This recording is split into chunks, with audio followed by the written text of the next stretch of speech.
आइए student move करते हैं क्वेश्चन नंबर 10 की तरफ। Why are vitamins important for us. तो स्टूडेंट इनकी इंपॉर्टेंस हमने मेन लेक्चर में देखी है, फिर से हम इसको देख लेते हैं कि विटामिन ए की जो इंपॉर्टेंस है वो आई साइट के लिए इंपॉर्टेंट है, इम्यून फंक्शन को स्ट्रॉन्ग करने के लिए, स्किन, बोन्स और टीथ को स्ट्रॉन्ग करने के लिए होती है।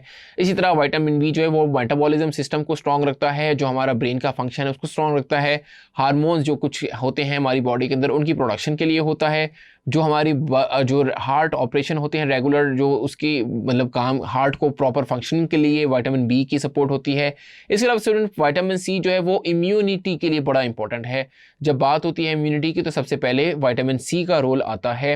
फिर विटामिन डी भी आपको इम्यूनिटी को स्ट्रॉन्ग करते हैं। इसके अलावा ये बूस्ट करते हैं बोन की, ये एक्चुअली विटामिन डी बोन्स के लिए बहुत ज़्यादा ज़रूरी होते हैं। और विटामिन ई जो है वो फैसिलिटेट करते हैं बॉडीज़ को। इसके अलावा स्टूडेंट जो विटामिन के हैं वो आपकी ब्लड क्लॉटिंग को के लिए बड़े ज़रूरी होते हैं। अगर विटामिन के की कमी हो जाए तो आपकी जो ब्लड क्लॉटिंग वाला जो प्रोसेस है वो एक्चुअली डिले हो जाता है। तो होपफुली स्टूडेंट आपको ये यूजेस अच्छे समझ आ गए होंगे। स्क्रीन पे इसका आंसर शो हो रहा है, या आप एग्जाम में लिख भी सकते हैं। Thank you.